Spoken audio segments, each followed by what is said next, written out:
네, 그러면 2부를 시작하도록 하겠습니다. 2부는 김현철 통일부 장관님과 문정인 대통령 통일외교안보 특보를 모시고 특별 대담으로 진행하도록 하겠습니다.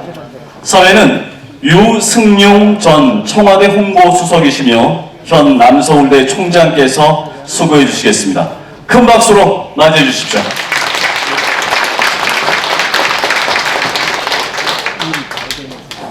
바로 시작할까요?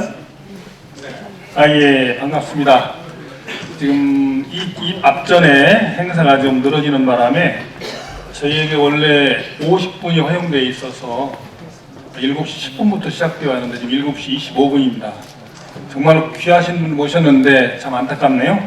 우선 목양 선생님 정말 대단한 분인 걸 오늘 출연 연사님들 보니까 확인이 됩니다. 최근 여러 가지 어려운 문제가 지금 겹치면서 우리 김현철 통일부 장관님과 우리 문정인 특보님 모두 다 정말 요즘 셀럽 인사입니다. 두 분 다 모시기 정말 힘든데 오늘 모셨습니다. 오늘 이분들 모시고 최근에 어려운 남북관계 그리고 한미관계 그리고 한반도 문제에 대해서 한번 말씀을 나눠보도록 하겠습니다. 당초에는 저희들 식구끼리 모이는 자리여서 오프 더 레코드로 해볼까도 했으나 보도자료가 나가는 바람에 아마 일부 언론인들께서 참석하신 것 같습니다. 그런 점 헤아려 가면서 대화를 진행하도록 하겠습니다. 간단히 먼저 두 분 제가 세 사람 소개하지 않아도 여러분들 다 아실 터이니까 바로 대담으로 들어가도록 하겠습니다. 또 한 해가 저물어 갑니다. 한동안 훈풍이 몰아치던 한반도에 갑자기 사풍이 몰아치고 있습니다. 이럴 때일수록 오늘 일부 행사에서 재조명된 몽양 선생님 같은 정말 통찰력 있는 해안과 담대한 실천이 요구되는 시절이 아닌가 합니다. 오늘은 특별히 몽양 선생님을 기리면서 현 정부에서 통일외교안보 분야에서 가장 중요한 역할을 하고 있는 우리 문재인 대통령 통일외교안보 특보이신 문정인 한반도 평화포럼 이사장 겸 연세대 특임 교수님과 김현철 통일부 장관님을 모시고 말씀 나눠보도록 하겠습니다. 먼저 우리 김현철 장관님한테 먼저 여쭙겠습니다. 취임하신 지 올해 4월인데 말이죠. 정말 남북관계가 공교롭게도 매우 좀 어렵습니다. 취임 이후에 여러 가지 많은 노력을 하신 걸로 알고 있는데 특별히 진전을 위해서 가장 중점을 두고 노력하신 점이 있다면 한번 좀 말씀해 주시겠습니까? 예, 오랜만에 뵙는 어르신들이 많은 것 같습니다. 반갑고요. 제가 4월 달에 취임을 했습니다. 취임을 하니까 하노이 회담이 결렬이 되면서 남북관계가 정말 소강국면으로 막 접어들었던 시점입니다. 그 이후에 참 여러 가지 애를 많이 썼는데 성과가 없다가 보니까 좀 안타까운 점들이 많습니다. 저에게 주어진 과제라는 것은 평화와 공동번영에 관련되어 있는 그 남북 공동선언 이행에 관련된 여러 가지 주제들이 있습니다. 그런 부분들에 대해서는 올해 크게 진전을 하지 못했고요. 또 이산가족 문제 같은 경우에는 정말 안타깝습니다. 대한적 십자사에 북한에 있는 가족을 만나겠다 이렇게 신청하신 분들이 13만 3천 명 정도 되는데 그 중에 60%가 이제 사망하셨습니다. 그 40% 남아 있는 분들도 평균 연령이 82세고 90대가 지금 한 23%에 이릅니다. 제가 참 많이 뵀습니다.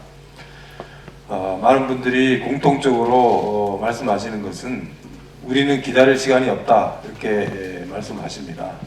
그만큼 정말 특단의 대책이 필요한 분야인데 진전된 상황이 없어서 정말 무거운 책임감을 느낍니다.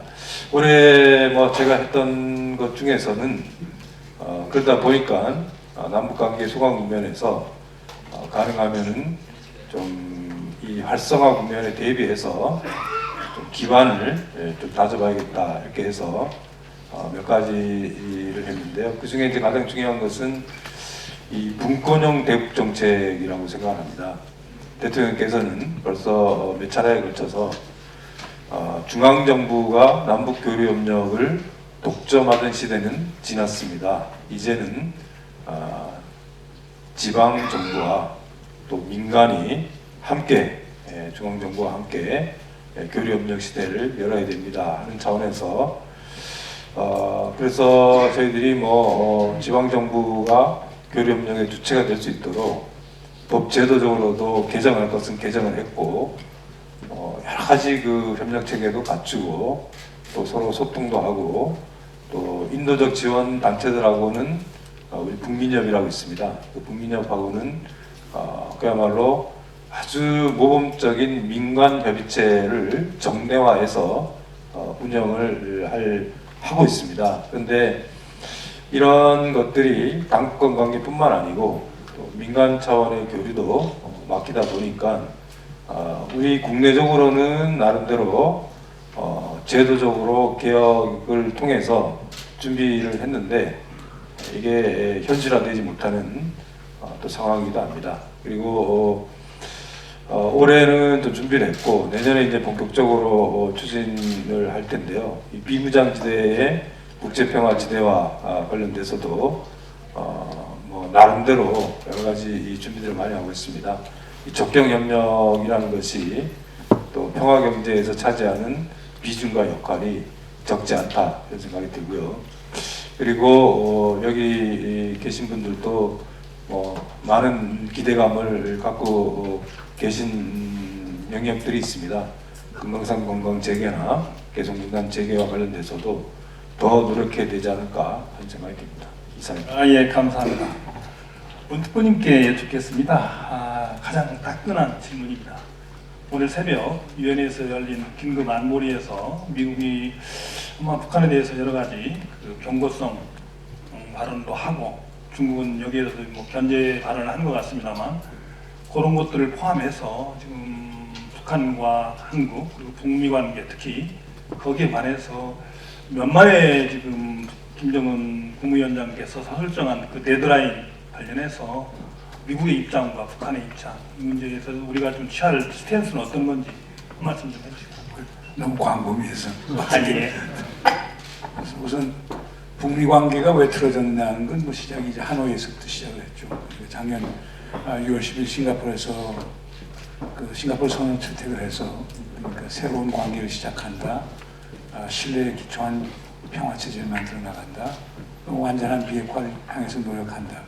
그리고 미군 유해 발굴해서 이제 송환시킨다라고 하는 4개 합의를 했는데 결국 하노이가 깨진 건 그런 것 같아요.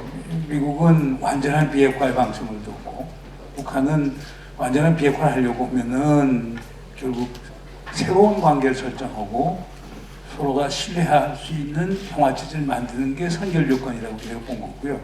하노이에서 깨진 건 바로 그거라고 봅니다. 미국에서 얘기했던 거는 북한이 갖고 있는 핵 화생무기 미사일을 전면적으로 선제 폐기하면은 미국은 북한 경제 밝은 미래를 보장하겠다라는 선해체 후보상 모델 들고 나오고요.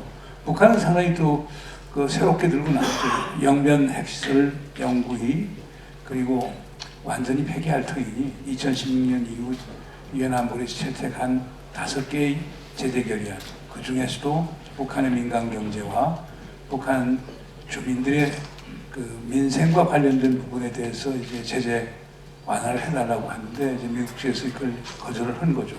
그거가 계속 문제가 되는 것은 비핵화의 순서와 범위예요. 그냥 미국은 계속 북한 보고 먼저 비핵화하라. 그러면 보상을 나중에 해주마. 북한 입장은 동시 교환을 해야 되는 것 아니냐. 하는 거고. 두 번째 이제 상응 조치 문제죠. 북한이 비핵화하면 미국이 뭘 줄 수 있는가. 북한이 지난번 스톡홀름에서 얘기한 건 분명히 얘기했죠. 그러니까 우리의 안보를 위협하고 우리 주민들이 생존권과 발전권을 저해하는 미국의 적대시 정책을 완전히 그리고 불가역적으로 철회를 하라. 그래야 우리는 핵협상에 나오게 되는 거거든요. 그럼 여기에서 왜 이런 현상이 생기느냐. 이제 평행선을 그리는데 그러니까 기본적으로 미국과 북한이 생각하는 생각의 각도가 다 다르다고 봅니다. 미국은 기본적으로 대화와 최대한의 압박이라고 하는 maximum pressure라고 하는 게 동시 추진이 가능하다고 봐요. 미국은 그러니까 북한은 그게 불가능하다고 보는 거거든요. maximum pressure라고 해서 최대한의 압박이라고 하는 것이 결국에 미국이 적대시 정책을 연장시키는 것이기 때문에 받을 수 없다는 거거든요. 그리고 이제 북한 측의 불만은 이런 겁니다. 작년 싱가포르 이후에 북한은 나름대로 노력을 했다. 7차 핵시험도 안 하고 ICBM 추가 시험 발사도 하지 않고 그 다음 도발적 행위를 보이지 않았다. 그런데 그에 대한 이제 대가가 뭐냐? 미국 입장에서 트럼프 대통령이 만나줬지 않느냐? 그 이상의 대가가 어디 있느냐? 그러니까 북측 얘기는 그거 갖고 뭐가 되냐? 지금 미국이 한 건 수사, 레토릭만 얘기했지 실질적으로 준 게 하나도 없지 않느냐? 이제 여기서 생기는 문제거든요. 근데 미국은 기본적으로 북한 문제를 보는 시각이 죄와 벌, crime and punishment 시각입니다. 북한은 죄를 지었기 때문에 우선 처벌을 받고 개과천선한 다음에 이제 얘기하지 하는 거고, 그다음 처벌을 받고 개과천선하는 가장 중요한 게 제재가 유지되는 가운데 북한이 비핵화하자는 건데, 북한 입장에서는 우리 죄 지은 게 없다. 그러니까 기본적인 지금 북한 핵 문제를 보는 그 시각에 있어서 미국과 북한 사이의 간극은 너무나 크고, 거기에 핵심은 서로가 서로를 신뢰하지 못하는 데서 오는 것 아닌가 봅니다. 그래서 참 쉽지는 않다라고 하는 말씀을 드리겠습니다. 예, 감사합니다. 장관님께 한번 여쭙겠습니다. 지금 북한은 우리 금강산 지역에는 우리 시설에 대한 철거를 요구하면서 우리 대화 제의를 거부하고 있는 상황이거든요. 북한이 이런 식으로 계속 대면 협상을 거부한다면 우리는 어떤 방식으로 이걸 해결해 나갈 계획이십니까? 예, 잘 아시다시피 금강산 관광은 2008년에 중단이 됐습니다. 그 이후에 2011년, 2015년에 남북 당국 회담도 했지만은 성공하지 못했고, 북한이 금강산을 국제관광지대로 만들면서 현대의 독점권을 취소를 했습니다. 그러다가 2018년 남북 정상회담을 할 때 문재인 대통령께서 그걸 좀 풀어주라, 다시 시작하자 한 것이고, 2019년 신년사를 통해서 조건 없이 금강산 관광을 재개하자 이렇게 했습니다. 아마 하노이 회담이 성공했다면은 좀 달라졌을 수도 있겠다 하는 생각이 드는데, 실제적으로 2월 말에 결렬이 되면서 남북 당국이 금강산 관광 문제를 논의하기 위해서 만날 수 있는 기회가 없었습니다. 매우 안타깝게 생각합니다. 그러다가 이제 10월 23일 날 김정은 위원장이 금강산을 방문했고, 거기서 세 가지를 얘기를 합니다. 첫 번째는 여기를 국제관광지대로 만들겠다. 그래서 노후화된 시설을 철거를 했으면 좋겠다 하는 것이고, 두 번째는 그 대신 합의해서 처리한다. 세 번째는 남쪽 관광이 오는 것은 환영한다 하는 거였습니다. 대체로 보면은 첫 번째는 과거겠죠. 금강산의 과거에 대해서 정리를 하자라는 것이고, 세 번째는 금강산의 미래에 관련된 거라고 생각합니다. 북한은 순서를 과거부터 현재, 미래 이렇게 가는 것이고요.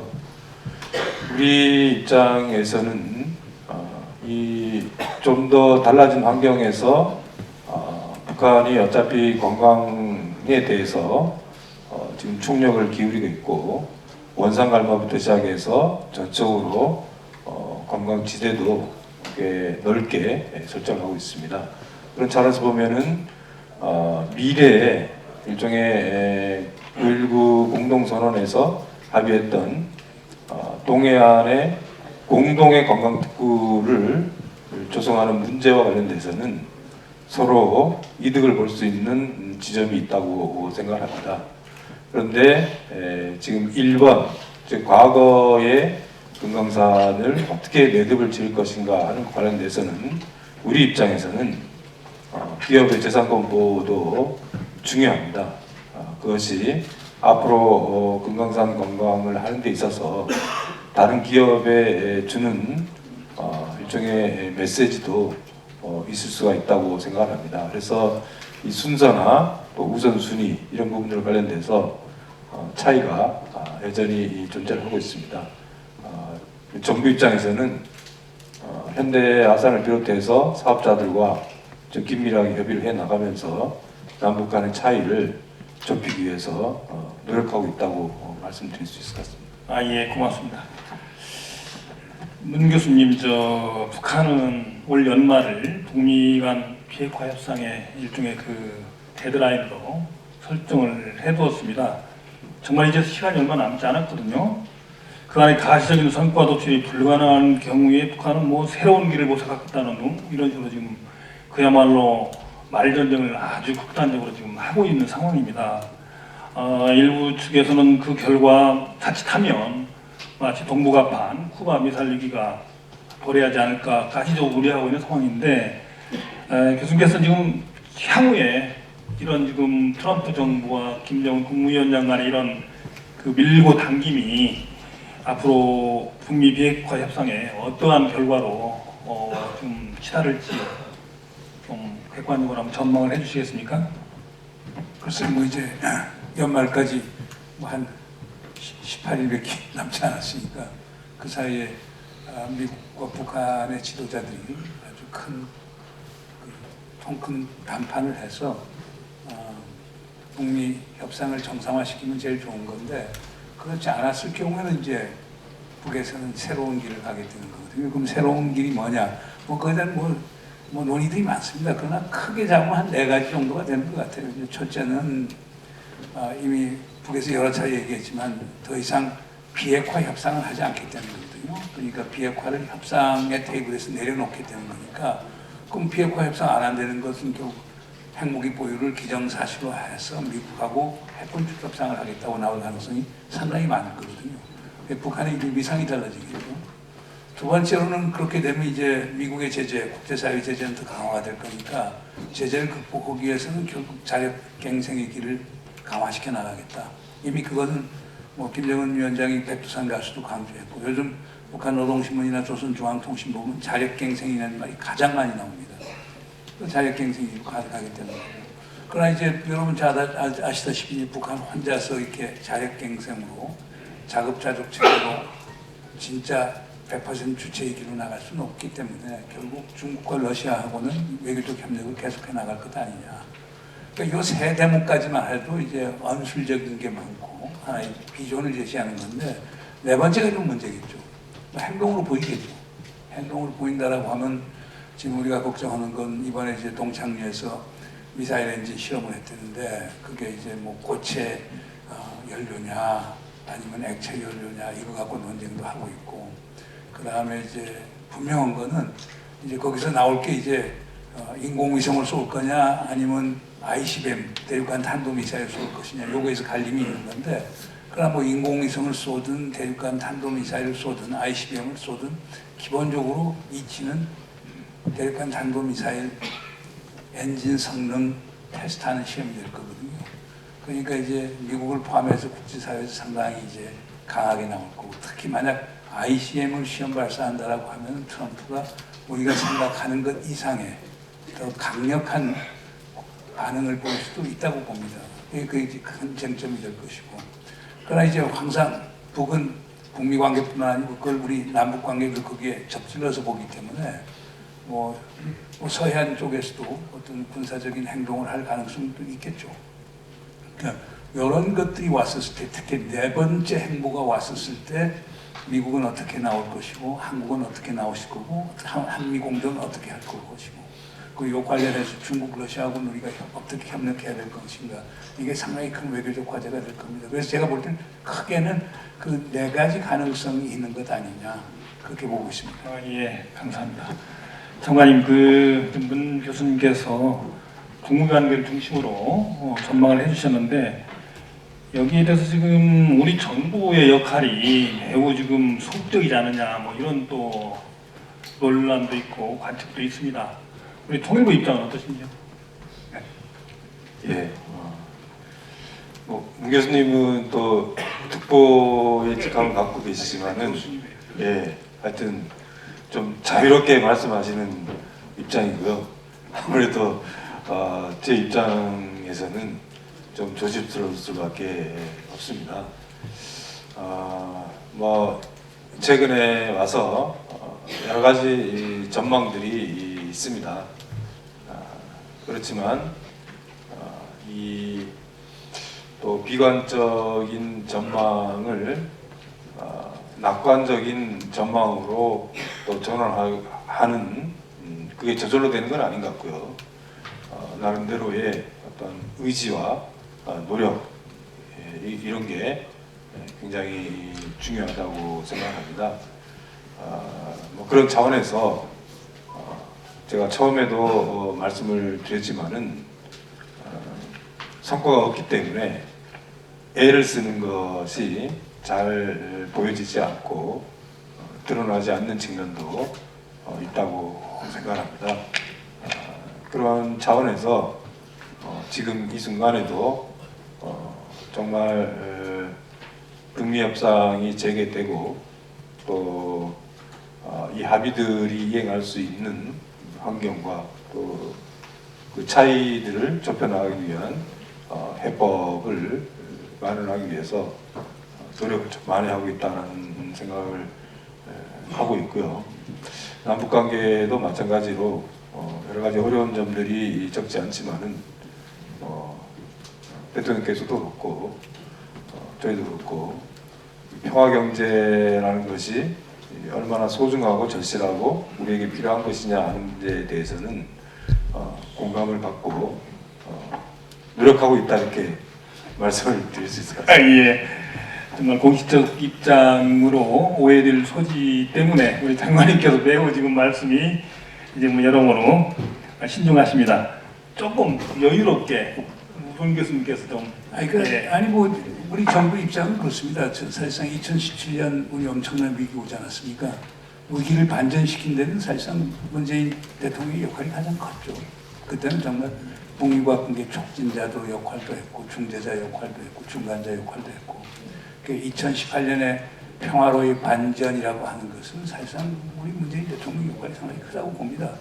근데 그 이후에 이제 문제점이 생긴 건데 우리 정부 입장은 우리 좀 보수 진영에 계신 분들도 많이 이제 걱정을 하는 건데 우리 문재인 정부가 미국하고 등 돌리는 것 아니냐 했는데 사실 문재인 정부는 기본적으로 그렇게 생각했죠. 북미 협상이 잘 되려고 하면은 우리가 미국하고 협력을 더 많이 해야 되겠다. 미국하고 가급적이면 100% 협력하고 투명하게 그래서 우리가 남북 관계도 해나가면서 미국하고 정책적 조율을 잘하고 그렇게 함으로써 북미 간의 협상이 성공이 되길 바랬던 거거든요. 그게 하노이 정상회담에서 이제 깨진 상태거든요. 그러나 지금까지 우리 정부의 기본 입장은 미국하고 판을 깨지 않고 미국으로 하여금 가급적 트럼프 대통령하고 트럼프 대통령이 김정은 위원장하고 북미 관계가 잘 돼서 그것만 되면 남북 관계도 잘 되니까 그러면 북미, 한미, 남북 삼각관계에 있어서의 선순환이 이루어질 거라고 이제 봤던 거거든요. 그래서 사실 6월 30일 판문점에서 북미 정상회담 만나는 것도 우리 정부가 적극적으로 사실상 멍석 외교를 합한 것 아닙니까? 그래서 그런 점이 있는데 그러나 이제 미국이 북미 관계 진전이 없다라고 하면은 아마 문재인 정부도 달리 생각해야 되겠죠. 우리는 지금까지 미국을 믿고 미국을 통해서 보면 남북관계 개선을 하는 게 그게 어떻게 보면 그 정확한 수순일 수가 있는 거거든요. 북한이 걱정은 미국의 위협이니까 우리가 미국하고 협력해서 미국이 북한에 대한 소위 그 위협을 가하지 않도록 해줌으로써 핵 문제도 해결하고 남북관계도 해결하게 되는 건데 그게 어려워지게 되면 우리 정부도 이제 새로운 생각을 해야 되겠죠. 그 답은 어떤지 저는 모르겠습니다. 저는 이 특보가 위촉직 자리지 제가 무슨 정책 결정에 참여하는 사람은 아니고요.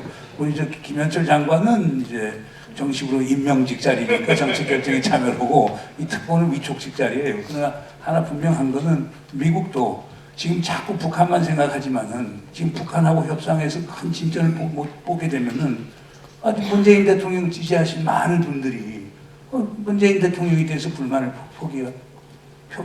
소위 표명을 할 것이고, 그럼 대통령 부담이 올 것이고, 대통령도 정책을 바뀔 수밖에 없는 거거든요.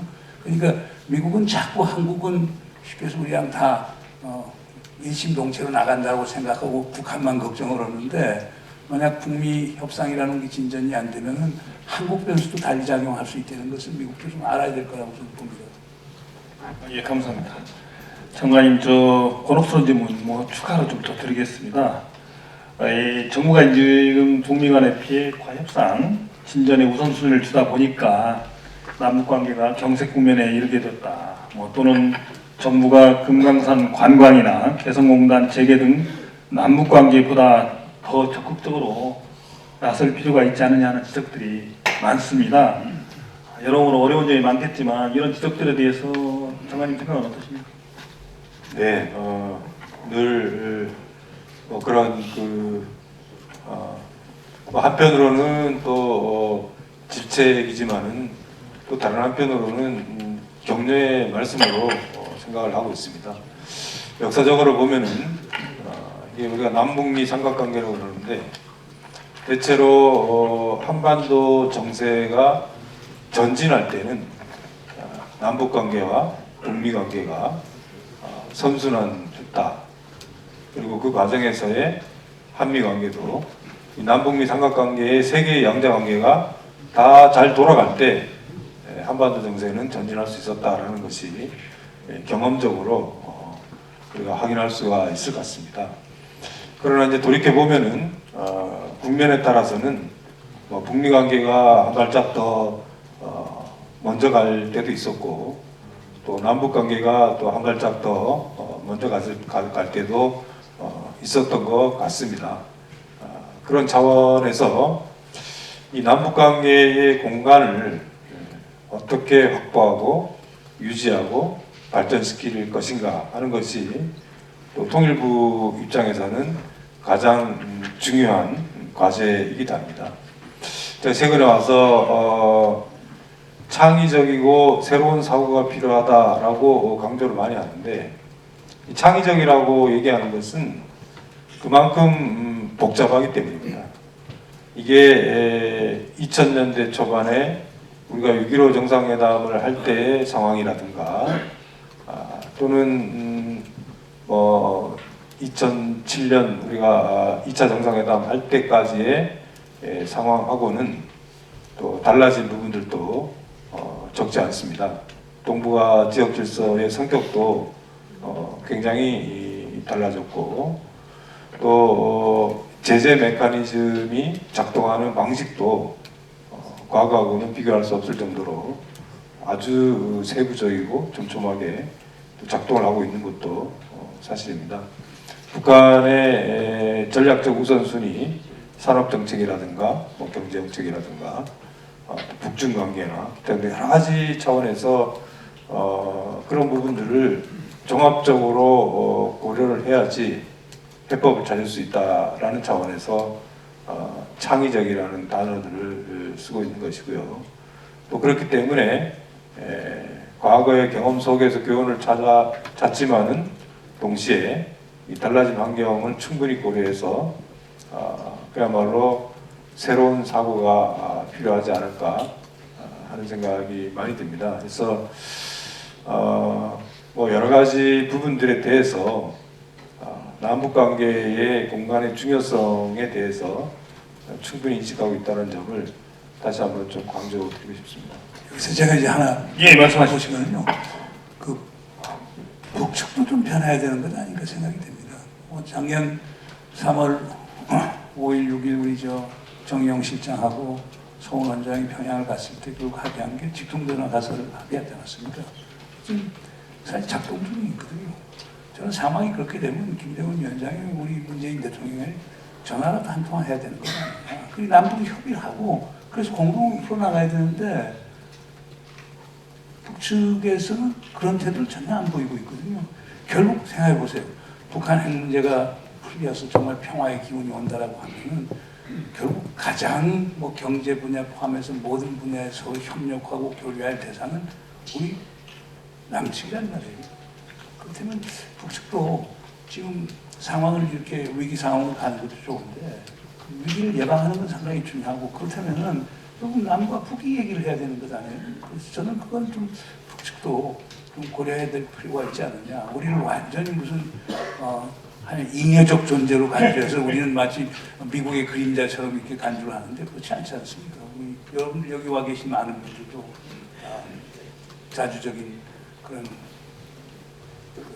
마음가짐도 있고 다 그런데 제가 볼 땐 북측에서는 지금 더 이상 상황이 악화되기 전에 남측하고 얘기를 하고 그리고 남북이 얘기를 하면서 어떤 좋다고를 말해야 되지 미국하고 100번 한다고 다 됩니까? 그러니까 제가 볼 땐 그거는 북측에서도 분명히 염두에 둬야 될 것 아닌가 생각이 됩니다.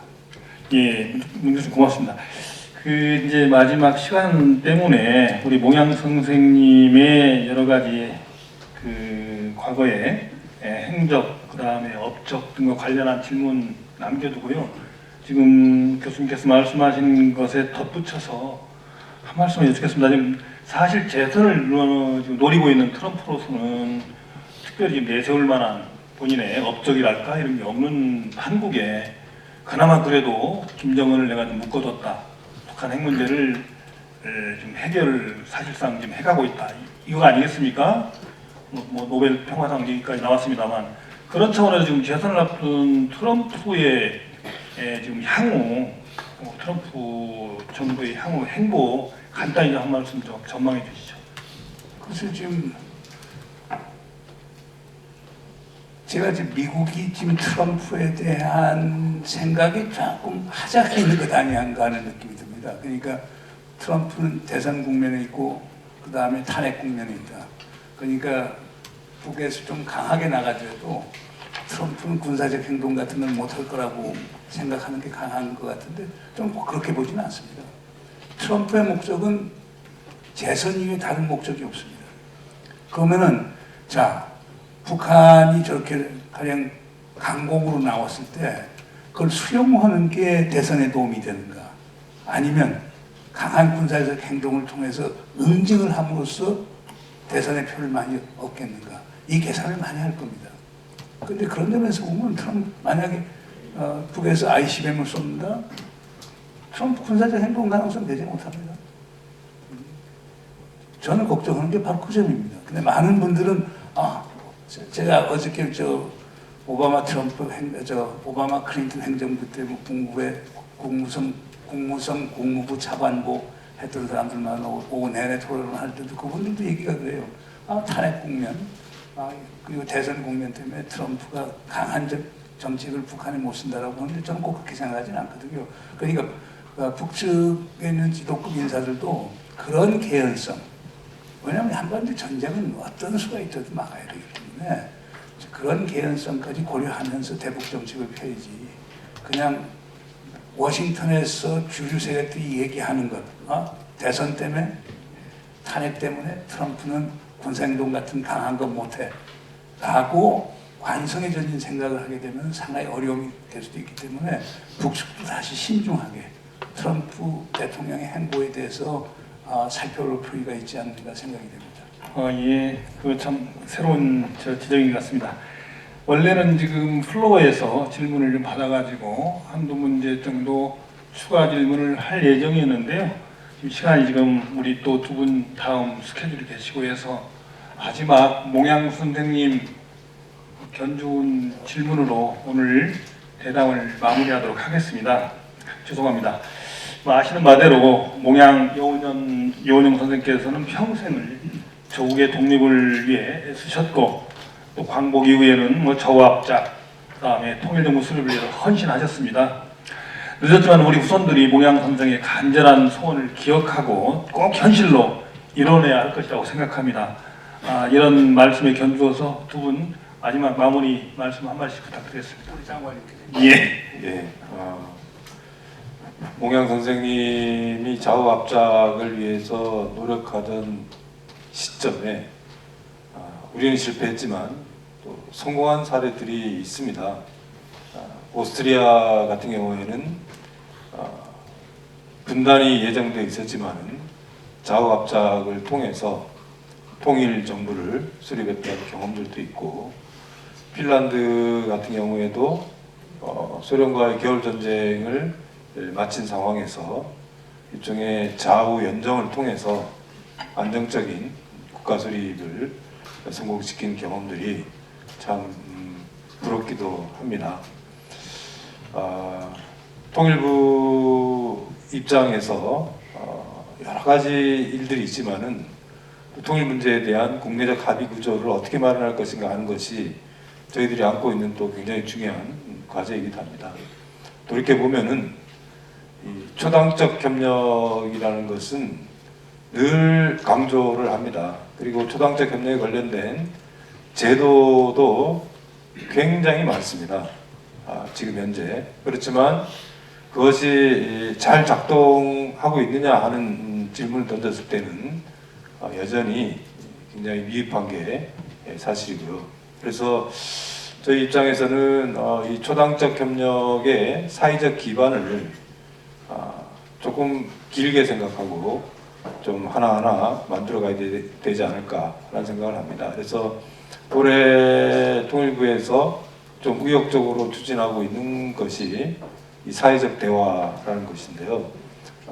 정말 보수와 진보의 시민사회가 함께 참여해서 사회적 대화를 지방을 돌면서 또 각 그 분야별로 또 세대별로 계속하고 있는데요. 의외로 해보면은 거기 참여했던 분들은 굉장히 좋아합니다. 의외로 해보니까 저 사람하고는 도저히 말이 안 통한다고 생각을 했는데 막상 대화를 나눠보니까 공통점도 있더라. 물론 차이점도 있지만. 그래서 이게 우리가 너무 좀 대화에 대한 경험과 노력 이런 것이 좀 어렸을 때부터 좀 길러지면은 어떨까 하는 생각이 들어서 저희 통일교육도 사회적 대화 방식으로 바꾸고 있습니다. 그래서 정말 초중등 고등학교 때부터 대화를 통해서 문제를 해결하고 평화를 만들어가는 경험을 통해서 결국에는 이게 합의와 또 그것이 통일로 나가는 과정에서 매우 중요한 역할을 할 수 있다는 것을 지금 당장에는 금방 효과가 나타나기는 어렵다고 하더라도 좀 길게 보면서 하나하나 만들어가야 되지 않을까 그런 생각을 하고 있습니다. 저는 그 모양 선생님 하신 말씀 세 대목만 뽑아서 예. 제 말씀을 이제 가름을 하겠습니다. 모양 선생님께서 하신 말씀 중에 이런 말씀이 있습니다. 이념은 자주 통일되고 난 뒤에 그때 가서 인민에게 물어서 택하면 된다. 이념을 넘어서 통일로 가라라고 하는 아주 중요한 말씀을 하셨어요. 그 통일의 중요성이고 또 아까 뭐 좌우합작부터 시작해서 중도 통합이라고 하는 표현을 쓰고 오셨습니다. 지금 통일하는데 이념의 문제가 아니거든요. 근데 지금 우리는 이념이 앞에 있고 그것이 평화도 맞고 통일을 맞고 있는 그런 형국이기 때문에 그런 점에서 모양 선생님 경험이 상당히 크다고 보고요. 두 번째로는 평화에 관한 말씀을 이렇게 하셨더라고요. 꼭 전쟁을 해야 평화를 얻을 수 있는 있는가? 싸우지 않고 인류가 누릴 자유와 평화를 못 얻을 것인가라고 해서 이건 일본에 대해서 준엄하게 꾸짖는 그 말씀을 하셨는데 저는 싸우지 않고 평화 얻을 수 있죠.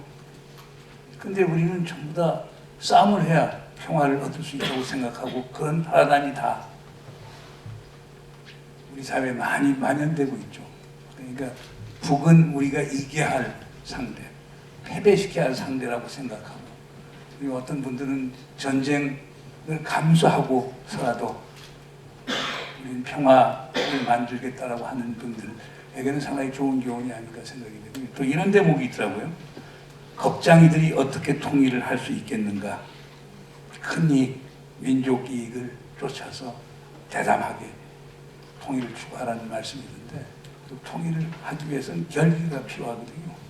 여기 자주의 얘기를 하고 그러는데 뭐 북은 북에게도 우리가 할 말을 떳떳하게 얘기하고 미국에게도 할 얘기 떳떳하게 하고 중국에게도 떳떳하게 얘기하면서 우리 길을 갈 수 있는 그런 결기가 우리 사회에 있는가라고 하는 걸 다시 우리가 반성을 해봐야 될 것 같습니다. 박수 부탁합니다. 이 남북 문제와 그다음에 한반도 평화 그리고 한미 관계 등에 관해서 우리나라 지금 가장 현실적으로 많은 정보와 그리고 또 정책 쪽에 근접해 있는 또 한 분은 또 실제로 정책을 집행하고 계신 두 분 정말 모시기 어려운데 오늘 귀한 자리에 잘 모셨던 것 같습니다. 시간만 넉넉하면 저희가 얼마든지 재미있는 얘기보다를 좀 끌어낼 수 있는데 여러 가지 여건이 그렇지 못한 것 참 안타깝습니다. 그럼에도 불구하고 오늘 이 귀한 시간 내서 우리 자리를 빛내주신 두 분께 다시 한번 박수 부탁드리겠습니다. 예, 감사합니다. 오늘 두 분을 모시고 하는 토론회 일단 여기서 마감하도록 하겠습니다. 감사합니다. 네, 수고 많으셨습니다. 네, 잠시 기념 촬영 시간을 갖도록 하겠습니다. 윤순영 총장님, 김현철 장관님, 문정인 특보님 잠시 무대 위에 머물러 주시고요. 내빈 여러분께서도 무대 위에 올라오셔서 함께 사진 촬영을 해주시기 바랍니다. 네, 함께 기념 촬영을 해주실 분들은 무대 위로 올라와 주시기 바랍니다. 기념 촬영 이후에 잠시 정돈의 시간을 가진 뒤에 몽양 여운형 기념사업회의 이두엽 이사님의 진행으로 3부를 시작하도록 하겠습니다. 자, 함께 기념 촬영을 해주실 분들은 무대 위로 올라와 주시면 감사하겠습니다.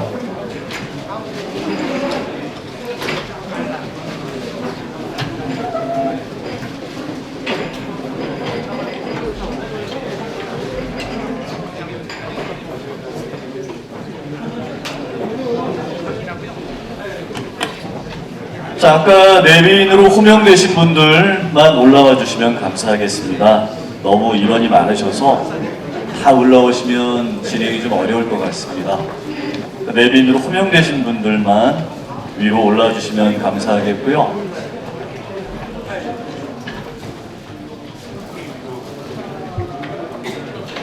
저 그리고 지금 사진 촬영을 하는 동안 네, 바깥에 다과가 마련되어 있습니다. 잠시 나가셔서 얼른 드시고 들어오시면 될 것 같습니다. 이어서 3부도 진행되니까 자리 가지 마시고요. 다가 이후에 다시 오시면 되겠습니다.